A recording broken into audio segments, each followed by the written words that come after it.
അങ്ങനെ വെപ്പാട്ടിമാർ remaining വെപ്പാട്ടീസ്, no compromise. Actually ഇത് ഇസ്ലാമിക നിയമം തന്നെയാണ്.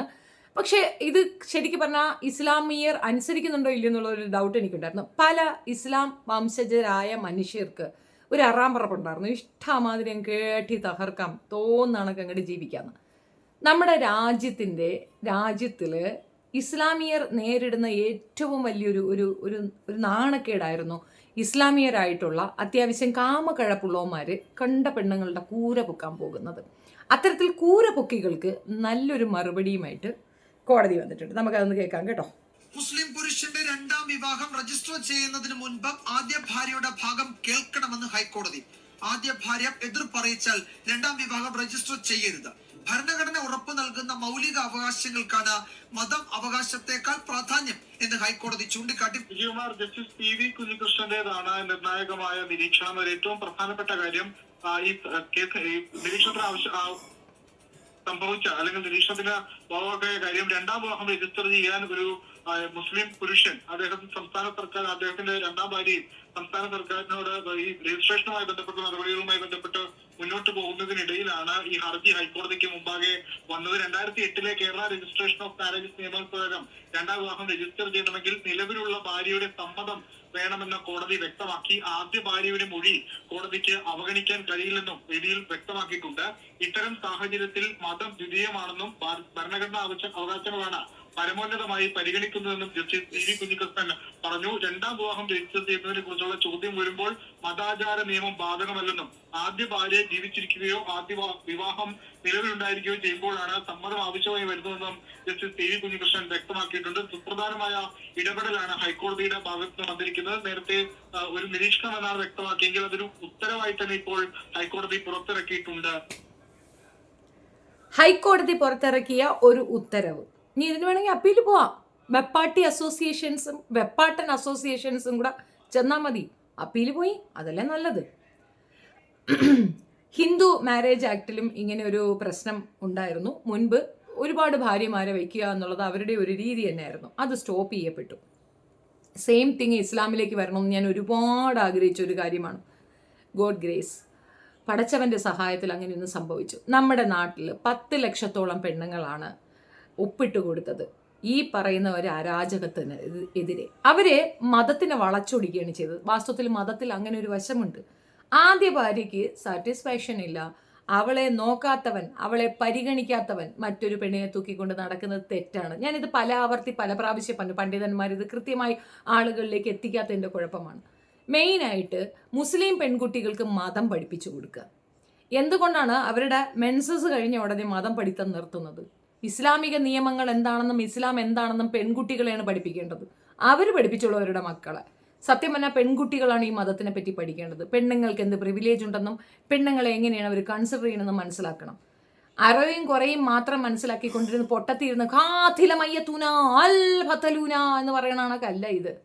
ഹദീസ് അല്ല ഇസ്ലാം. ഹദീസിൽ പറയുന്നതല്ല ഇസ്ലാം പറയുന്നത്. അതിനെ വളച്ചൊടിക്കുകയാണ് ചെയ്തിട്ടുള്ളത്. അപ്പം അത് മനസ്സിലാക്കാൻ നല്ലൊരു പണ്ഡിതനെ കാണുക. ഏതായാലും എനിക്കിത് ഭയങ്കരമായിട്ട് ഇഷ്ടപ്പെട്ടു. ഇംപ്ലിമെൻ്റ് ചെയ്യാൻ പറ്റിയൊരു സംഗതിയാണ്. ഒരുപാട് സുലേഖമാർ കഷ്ടപ്പെടുന്നുണ്ട്, ഒരുപാട് പെൺകുട്ടികൾ ഇതിൻ്റെ പിറകിൽ കഷ്ടപ്പെടുന്നുണ്ട്. ഈ നിയമം പ്രാബല്യത്തിൽ വരിക തന്നെ വേണം. വെപ്പാട്ടിമാർ റിമെയിൻ വെപ്പാട്ടിമാരായി അവിടെ നിലകൊള്ളട്ടെ. അതല്ലേ ശരി? ഈ നിയമം അനുസരിച്ചിട്ടാണെങ്കിൽ ഒരുപാട് തന്തയില്ലാത്ത മക്കളെ വളർത്തേണ്ടി വരുന്ന ഗതികേടിലേക്ക് ഇസ്ലാം സമൂഹത്തിലെ പെൺകുട്ടികൾ പോയി ചേരത്തില്ല. ഏറ്റവും അധികം തഴയപ്പെടുന്നത് ഇസ്ലാമിലെ പെൺകുട്ടികളാണ്. അതിൻ്റെ റീസൺ ഈ ഒരു ലൂപ്പ് ഹോളാണ്. മതത്തിൽ ഇങ്ങനെ ഒരു നിയമമുണ്ട് എന്ന് പറഞ്ഞ് പ്രചരിപ്പിക്കുകയും അതിനനുസരിച്ച് തോന്നിയ പടി കെട്ടിയിട്ട് നടക്കാമെന്ന് പറയുന്ന കഴുതകൾക്കുള്ള ചെരുപ്പടിയാണ് ഈ സാധനം. ഇനി അവളുടെ സമ്മതമില്ലാതെ വിവാഹം കഴിച്ചു കഴിഞ്ഞാൽ മക്കൾക്ക് സ്വത്തിൽ അവകാശമുണ്ട്. അങ്ങനെ ഒരു കാര്യമുണ്ട്. അവകാശ നിഷേധങ്ങൾ മാത്രം നിരത്തിക്കൊണ്ട് ഇങ്ങനെയാണ് അങ്ങനെയാണ് മതം കുഴപ്പമാണ് എന്നൊക്കെ പറയുന്നത് കേൾക്കുമ്പോൾ ചിരിക്കാനാണ് തോന്നുന്നത്. മതത്തിൽ കൃത്യമായി പറഞ്ഞിട്ടുണ്ട്, ആദ്യ ഭാര്യ പൂർണ്ണ സമ്മതയായിരിക്കണം. അവൾക്ക് യാതൊരു കുറവും വരുത്താൻ പാടില്ല. ബെഡ്റൂമിലായിരുന്നാലും ഫിനാൻഷ്യലായിരുന്നാലും ഒക്കെ ഈക്വലി പരിഗണിക്കാൻ കഴിവുള്ളവൻ ചെയ്താൽ മതി എന്നാണ് പറയുന്നത്. അങ്ങനെ മതി എന്നുള്ളതാണ് വാസ്തവം. അതെന്താ ഒരുത്തി ഇരിക്കുമ്പോൾ വേറൊരുത്തിയെ കാണണമെന്ന് തോന്നുന്നത്? അത് കഴപ്പല്ലേ? ആ കഴപ്പിന് സുന ഉള്ള അറ്റം മുറിച്ചാൽ പോരാ, മുഴുവനും കൂടെ അങ്ങനെ മുറിച്ച് മാറ്റണമെന്നാണ് എനിക്ക് പറയാനുള്ളത്. ഈ നിയമം അനുസരിച്ചിട്ട് നിങ്ങൾക്ക് പരാതിയുമായി മുൻപോട്ട് പോകാം. ആ പരാതിയിൽ ഇപ്പോൾ ഉള്ള വെപ്പാട്ടി അസാധുവാക്കപ്പെടും. ചെവിക്കൽ പുളക്ക് അടിയും കിട്ടും. നിങ്ങളുടെ കുഞ്ഞിന് ചെലവിനും കൊടുക്കേണ്ടി വരും. നിങ്ങൾക്ക് നഷ്ടപരിഹാരം ചോദിക്കാൻ ഈസി ആയിട്ട് സാധിക്കും. നിയമം അത് ശരിക്കും മനസ്സിലാക്കാനുള്ളതാണ്, ഉപയോഗിക്കാനുള്ളതാണ്, പ്രാവർത്തികമാക്കാനുള്ളതാണ്.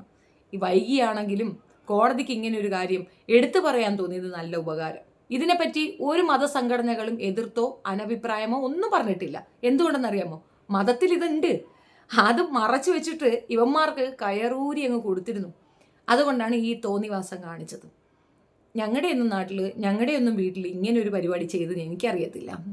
ഇതൊക്കെ എന്തടിസ്ഥാനത്തിൽ ചെയ്തു എന്നുള്ളത് കൃത്യമായി ഒരുപാട് പ്രാവശ്യം വിവരണം നടത്തിയത് ഞാൻ റിപ്പീറ്റ് ചെയ്യുന്നില്ല. മുഹമ്മദ് നബി ഒരുപാട് വിവാഹം കഴിച്ചു എന്ന് പറഞ്ഞുകൊണ്ട് ബഹളം വെക്കുന്നവർക്ക് വേണ്ടിയിട്ടാണ്. കാലാനുസൃതമായ മാറ്റങ്ങൾ വരുത്തണമല്ലോ. അക്കാലഘട്ടങ്ങളിൽ വിധവകളാക്കപ്പെട്ട ഒരുപാട് സ്ത്രീകളെ അദ്ദേഹം ഭാര്യയാക്കി എന്നുള്ളതാണ്. അന്ന് അങ്ങനെ ഒരു സാഹചര്യം എക്സിസ്റ്റ് ചെയ്തു. അത് കൂടുതലായി ബാക്കിയുള്ളവർ വരും ദിവസങ്ങളിൽ വീണ്ടും ചെയ്യുമെന്നുള്ള ബോധമുള്ളത് കൊണ്ടാണ് 4 നിജപ്പെടുത്തി കൊടുത്തത്. വരും കാലഘട്ടങ്ങളിൽ മാറ്റങ്ങൾ വന്നാൽ ആദ്യത്തെ ഭാര്യയുടെ സമ്മതമില്ലാതെ ചെയ്യരുത് എന്നുള്ള ആ നിയമം കൂടെ അതിനകത്ത് ചേർത്ത് വെച്ചത്. ഒരുപാട് ദൂരദൃഷ്ടിയോടുകൂടി ഒരുപാട് കാര്യങ്ങൾ ഫ്യൂച്ചർ പ്ലാനോടുകൂടി കൃത്യമായി പറഞ്ഞു വെച്ചിരിക്കുന്ന ഗ്രന്ഥത്തിനെ അവഹേളിക്കാനും അതിനെയും ആ മതവിശ്വാസം അനുസരിച്ച് ജീവിക്കുന്ന മനുഷ്യരെ മോശപ്പെടുത്താനും വേണ്ടിയിട്ട് ഇതിനെ എടുത്ത് വൾഗറായി ഉപയോഗിക്കുന്ന വൃത്തികെട്ടവന്മാരെ മതത്തിൽ നിന്ന് പുറത്താക്കണം. പിടിച്ച് 2 പൊട്ടിക്കുകയും വേണം. കണ്ടടമെല്ലാം കൂര പൊക്കുന്ന അവന് കടുക്ക കഷായം കൊടുക്കണം. കുട്ടികൾക്ക് ചെലവിന് കൊടുക്കാത്തവന്മാരെ കുട്ടികൾ ഉണ്ടാക്കാൻ അനുവദിച്ചു കൊടുക്കരുത്. പിടിച്ച് ജയിലിലിടണം. തീരും അഹങ്കാരം, അതോടെ തീരും കഴപ്പ്. ഇനി ഭാര്യ ജീവിച്ചിരിക്കുന്ന ഒരു വ്യക്തി ഓടി അങ്ങോട്ട് വന്നാൽ അവനോടും പറയേണ്ട കാര്യം എനിക്ക് വെപ്പാട്ടിയായിട്ടിരിക്കാൻ താല്പര്യമില്ല എന്ന് തന്നെ ആയിരിക്കണം. ഡിവോഴ്സ് കിട്ടിയാലല്ലാതെ ഒരാൾക്കൊപ്പം പോകാൻ തയ്യാറാകാതിരിക്കുകയാണ് പെൺകുട്ടികൾ ചെയ്യേണ്ടത്. ഡിവോഴ്സ് ഇല്ലാതെ നിന്റെ ഒപ്പം വന്ന് താമസിക്കുന്നുണ്ടെങ്കിൽ നിന്റെ പേര് വെപ്പാട്ടി എന്ന് തന്നെയാണ്. എന്ത്? വെപ്പാട്ടി. നീ വെപ്പാട്ടിയായിട്ട് തന്നെ മരിക്കും. അത്രയേ ഉള്ളൂ. വെപ്പാട്ടികളുടെ സംസ്ഥാന സമ്മേളനം സംഘടിപ്പിക്കൂ. അമ്മാതിരി ആൾക്കാരുണ്ടല്ലോ. മൊത്തം വെപ്പാട്ടി ടീംസാ. ഭർത്താവ് ജീവിച്ചിരിക്കെ മറ്റൊരുത്തനുമായി പോകുമ്പോൾ നിന്നെ അവർ അഭിസാരിക എന്ന് പറയുന്നുണ്ടെങ്കിൽ തിരിച്ചും അതേ സാധനം തന്നെ പറയാം. അഭിസാരകൻ എന്ന് തന്നെ പറയണം.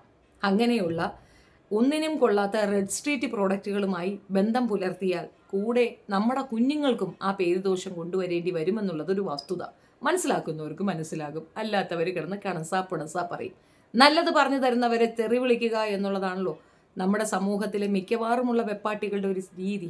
ആ വെപ്പാട്ടികൾക്ക് എൻ്റെ നടുവിരൽ നമസ്കാരം. All the best.